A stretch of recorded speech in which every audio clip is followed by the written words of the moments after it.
Lipton Tea and Lipton Soups present Inner Sanctum Mysteries.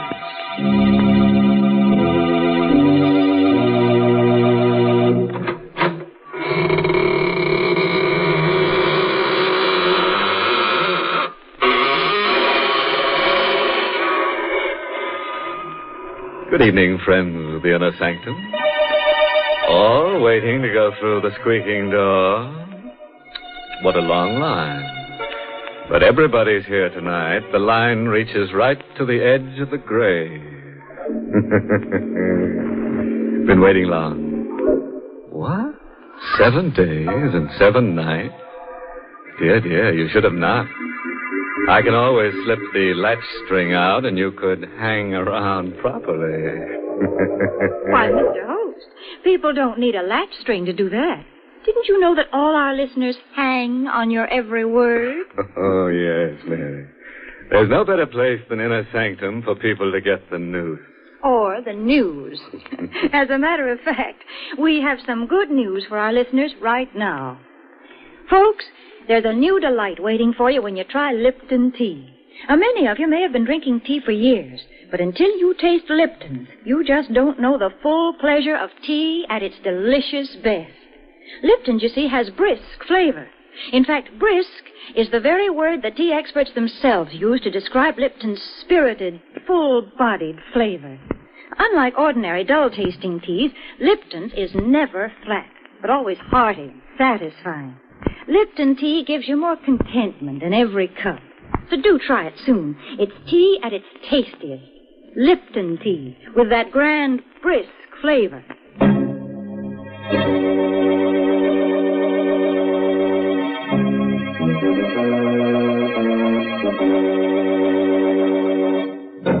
And now for tonight's story. It's an original radio play written especially for the Inner Sanctum by Hank Warner, called Strands of Death, and starring Santos Ortega in the role of Henry. Do you love your wife? Do you enjoy buying her a handsome fur piece, perfume, jewels, or nylon? Do you wonder secretly what you would do if the finery you bought her was used by her to win another man so that she could leave you? Oh, you can't answer, can you? Well, this is the story of one man who can. Meek, mild Henry Turner. I should have known at once. That morning in the office, when Judson was reading the newspaper aloud, that something was wrong. The unidentified body of a young woman strangled with a brand new pair of nylons was found last night. Unidentified? Yeah. In the hallway of a rooming house at 72 Beach Street. Unidentified? Near the body, which was fully clothed, police found a handbag containing a sales slip from the Silvertone Hosiery Company. Incredible. Police are at a loss to Helen always carried identification, charge account, keys. That's to discover. And a second pair of nylons. But if it wasn't Helen... No. Of course it was Helen. Well, that's a pretty piece of news, eh, Turner? By the way, you bought some nylons for your wife the other day, didn't you? Say, what's the matter? You sick? Was I sick? Johnson wanted to know. Wonder what his face would have looked like. Had I told him right there that the police were wrong, that the body could be identified, and it was Helen, my wife.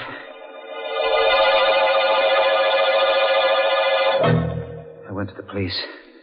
The body was at the morgue. This way, sir. Here it is.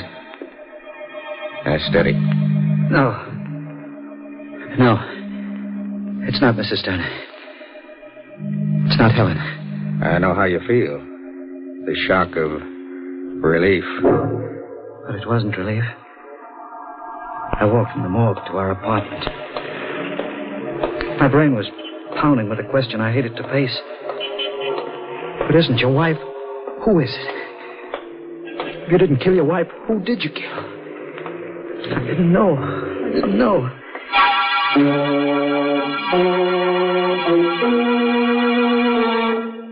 I got to the apartment. Weary, exhausted. Questions unanswered. My foot kicked a telegram that had been slipped under the door. I tore it open. It was from my wife. From Helen. The telegram was like a hand tearing the black curtain from my mind's eye. Could at last recall what had happened. What I had done. Why I had killed a strange woman. Thinking it was Helen. It swirled across my brain like a crazy picture. The night I came home after a hard day. Hello, baby. Hello. Gosh, I'm tired. Anything special for dinner? I could stand a good meal right now. What do you expect me to do? Slave over a hot stove for you? Helen, please. I'm sorry. I'll enjoy whatever you've got. Maybe you will. But I'm sick of potato salad and cold cuts. Oh, well. That's all you ever say, oh, well.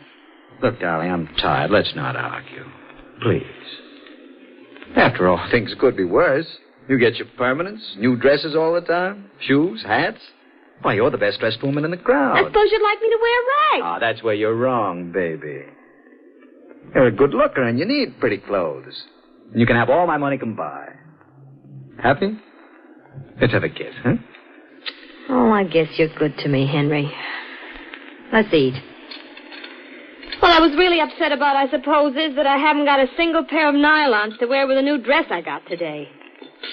New dress? Lovely, you like it. Black. I planned on wearing it tonight. It would look lovely with real sheer nylons. Tonight? Oh, I didn't tell you. Girls are having a bridge over at Margie's. I won't stay long. Do you mind, Henry? I'm not very hungry. I'll slip into the dress if you don't mind. Go right ahead. Potato salad's very good tonight. My compliments, Mr. Schmidt, darling. Say, that is stunning. Like it? And how? Yeah, you certainly should be wearing nylons with that dress. Yes, sirree. Oh, well. Oh, would you mind, darling? I bought a carton of cigarettes in my briefcase in the hall, please. Oh, yeah, I better take a pack with me. Henry! Nylons! Oh, you beast, teasing me like this. Oh, they're lovely. Think nothing of it. Anytime you want nylons, just call on me. When? Where? Did you have much trouble? Ma'am, did you say trouble? Nothing at all. I just stood in line for 3 hours at the Silvertone shop. Of course, it rained for about 2 hours. But after all, nylon. Henry, you're wonderful. Oh, I'm crazy about them. I'll put them right on. Oh, Marge and the girls will eat their hearts out. If you'll permit my saying so, ma'am. You sure have a pretty pair of legs. Don't be late, will you? Darling, I'll be back as soon as I can. Bye.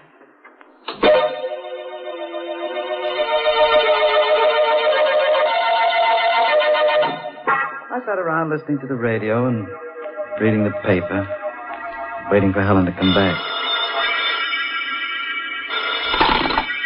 Hello? Oh, Henry. Helen there? Oh, hello, Marge. Didn't she? Oh, she went out about 2 hours ago. Why? Oh, well, just thought I'd tell her Silvertone's got some nylons. I'll tell her. How's your bridge party? Bridge party? Well, that's tomorrow night. Be sure and remind her, please. I will, Marge. All right. Good night. Bridge party. Tomorrow night. Marge's.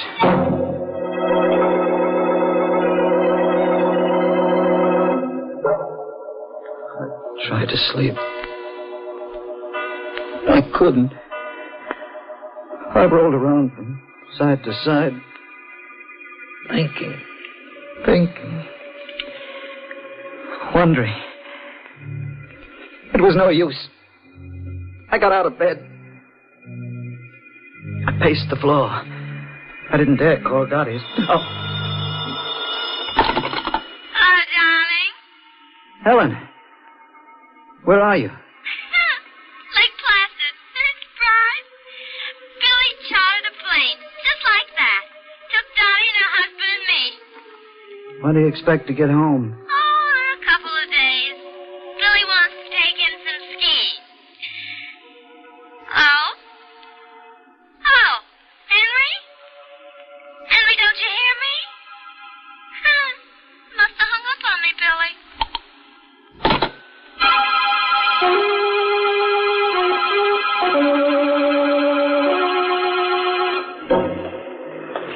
How I managed to get dressed and shaved, I don't recall. I don't know how long I walked the streets. My briefcase was in my hand.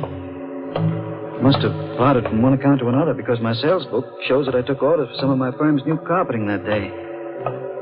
These things I don't recall at all. But the line, the nylon line.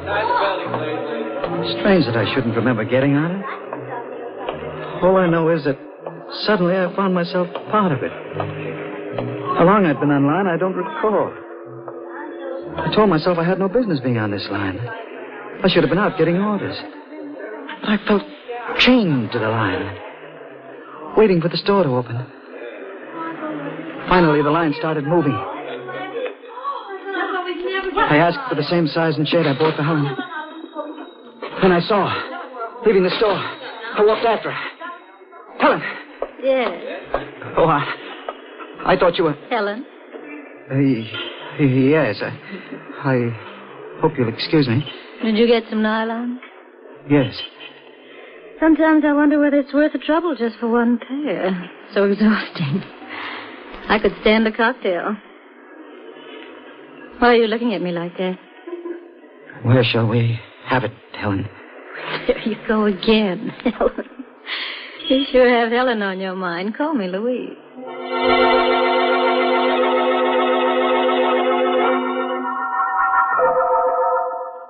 We had the cocktails. And then dinner. And I walked her home. In the hallway. This hall light seems to be out all the time. Well, it's been a lovely evening. You really need those nylons? I reached over to kiss her. She turned her head, swung her back to me. I put my arms around her waist, kissed her neck. What's Helen got that I haven't got? I got them for you, Helen. What shade? Rosy dawn. How smooth and soft they are.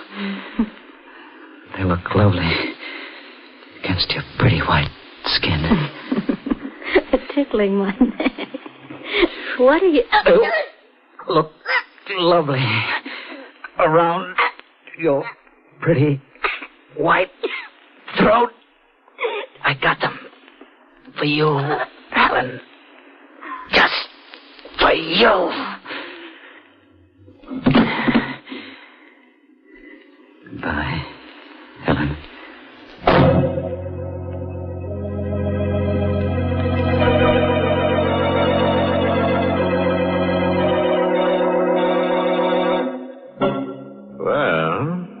That's what happens in a dark hallway when a girl embarks on, shall we say, sheer folly. Oh, Mr. Host, to think there probably were people who would have helped Louise just inside that doorway. But they couldn't hear her, Mary. Nylon stockings aren't like chains. They don't rattle when they're wrapped round someone's throat. Well, at that hour of the night, folks aren't expecting murders on their doorsteps. The family was probably out in the kitchen having a last-minute snack before bedtime. Perhaps the radio was on, and they were all listening to the latest news headlines. Meanwhile, Mother would be fixing up a plate of sandwiches and brewing up a pot of Lipton tea. For Lipton tea would surely be part of the picture.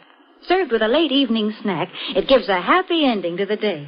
And because it's so relaxing and enjoyable, a piping hot cup of Lipton's adds extra delight to any meal.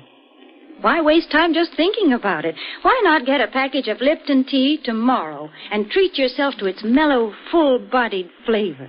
Remember, Lipton's gives you brisk flavor.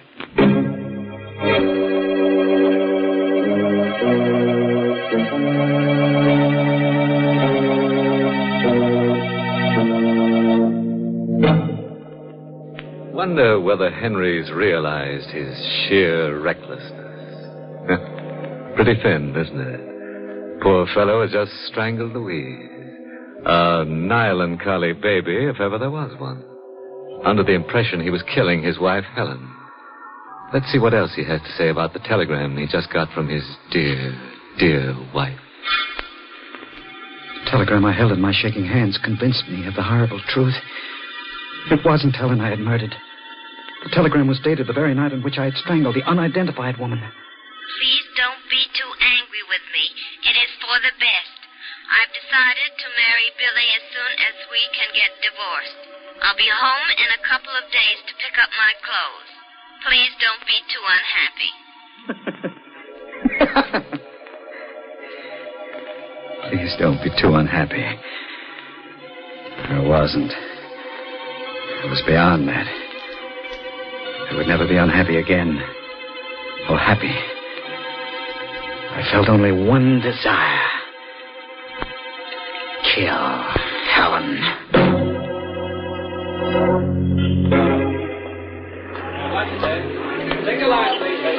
I passed the nylon line again. Next day, walked by it.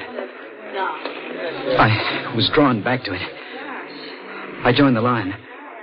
I didn't move fast enough. I felt a slight bump from behind. I turned. I'm sorry. Helen. You must be mistaken. Oh, I'm sorry.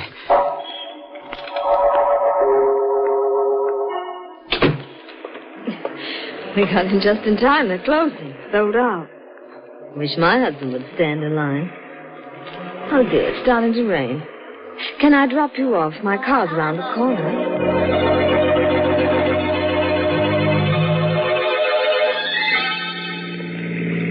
We drove a bit into the country. She was nice. Just bored. We pulled into a side road. He's out of town so much. My arm was around her shoulder. She snuggled against me. The same heady perfume. Helen's perfume. My free hand reached for the bag with the nylons. Thanks, dear.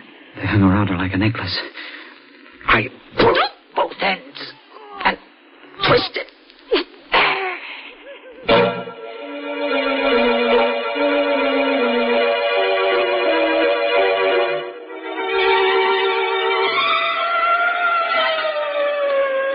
I knew sooner or later they'd get me, but I couldn't help it.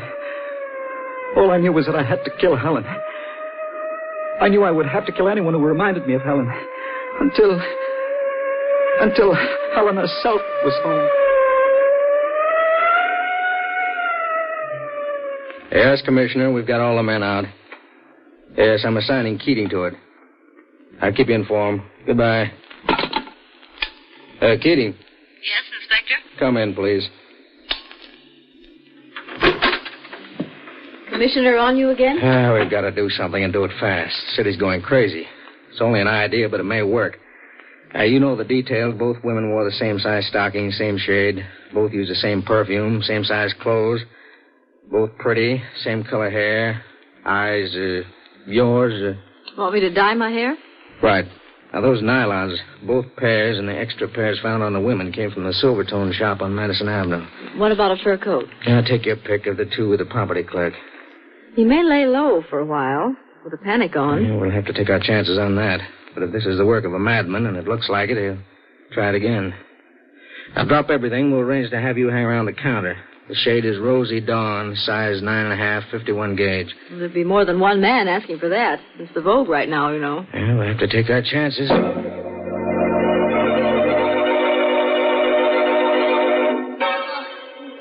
Yes, mister, what's yours? Make up your mind, mister. There's lots of people waiting. Oh, I beg your pardon. I was just looking over there. I thought I recognized someone. Size and shade, please. Rosy Dawn, 9.5, 51 gauge. They're down there. I'll get them. Rosy Dawn, 9.5. Rosy Dawn, 9.5, 51 gauge, Lieutenant Keating. Thank you. Would you mind stepping up this way, ma'am? This is the last box. That gentleman wants a pair, too. No, not at all. Oh, I beg your pardon. Helen. Oh, you must be mistaken. Oh, I'm sorry. You look so much like... How much, please? $1.65. I'm sorry to keep staring at you. You still think I'm Helen? Could be. Well... Care for a lift? I'm taking a cab to 51st and 3rd Avenue. I don't mind. I live down near 2nd.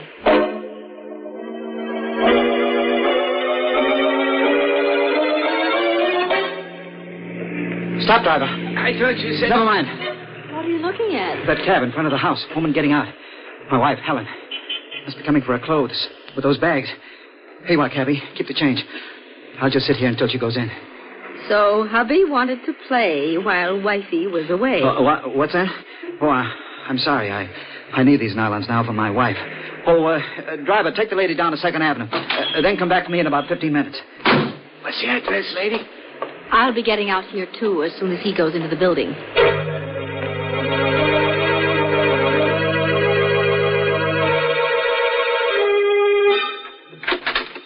Who's there? Anybody there? That you, Henry? Yes, darling. It's me. You scared me. I scared you? Mild, meek, adoring Henry? Your husband? Scared you? Don't talk like that, Henry. I explained everything in my wire. You got it, didn't you? Your wire? Yes, my darling. Made everything clear. Very clear. The cold and the wind and the rain. Standing in line for hours and hours. For nylons. My darling. Don't come near me. Stay away from me. Don't be alarmed, darling. I brought you some nylons. Look. Pretty? I really don't need them. I got plenty. But you won't need any more after these. Stop it! You won't need any more nylons. I could hear her trying to revive Helen. It was no use. She'd come in too late. And she bent over me. Summoning what strength I had, I grabbed her leg, tripped her. As her head hit the floor, the gun dropped. I grabbed her. Better not. Get up. Sit in that chair. You're the nylon murderer, aren't you? Yes. You're a detective. Pretty smart. What are you going to do? Strange. I wanted to kill you. When I saw you in the store, Miss, Lieutenant Keating. Now that Helen is gone, I feel at peace. I don't want to kill anyone. I know how you feel, Henry. I loved her. You believe that, don't you? Sure. She was no good. Get up. What for? Get up, I said. I'll walk over to that closet. Go on. Open the door. Now turn around. Don't try anything or I'll have to shoot. Walk in. I'm sorry. So sorry, Miss Keating. Now, they can come and get you. Both of you.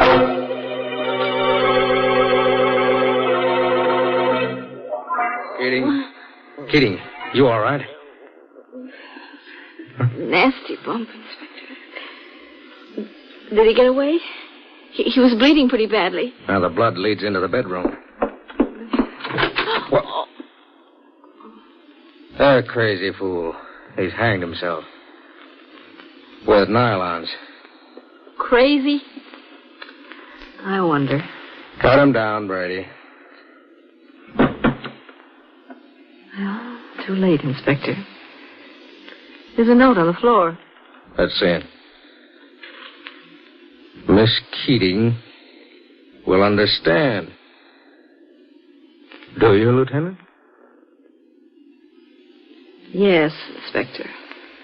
I do.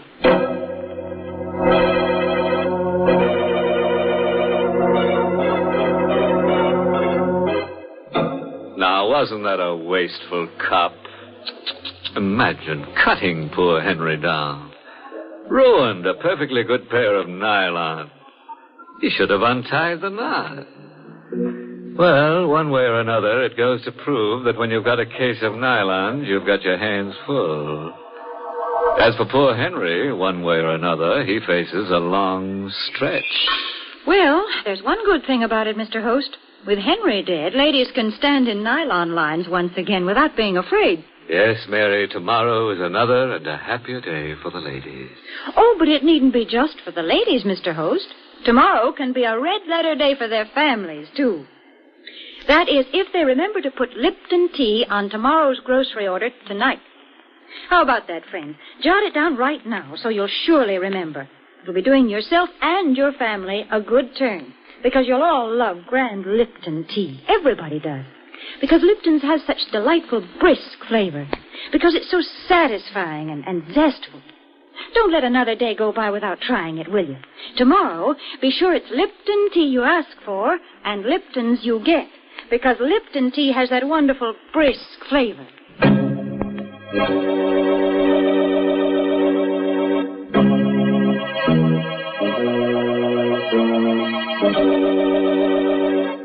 And now, friends, before I bid you a fond farewell, I must tell you about the wife of a friend of mine who smokes nylon cigarettes. Yes, it burns her up. She has to roll her own, but she sure gets a run for her money. Oh, by the way, this month's Inner Sanctum mystery novel is The Lying Lady by Robert Finnegan. And next week, the makers of Lipton Tea and Lipton Soups bring you another Inner Sanctum story directed by Himan Brown, starring Victor Moore, the famous Hollywood and Broadway star. It's called Murders in the Morgue. A scalp-raising, toe-tingling story about a little man and a big knife and girl. Lots of girls. But most of them will be no good to anybody because they end up dead. Until next week, then, and our special star, Victor Moore, good night. Pleasant dreams.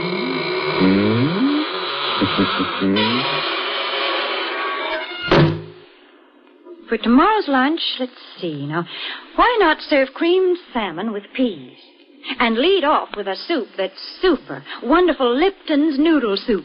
You've never tasted better fresh-cooked chickeny goodness in your life than you get in homemade-tasting Lipton's noodle soup. Now, that I can promise you. It's easy to prepare, too, and costs less, yet makes lots more than ordinary canned soups. So why not get a supply tomorrow of Lipton's noodle soup? And tune in next week for another Inner Sanctum mystery. This is CBS, the Columbia Broadcasting System.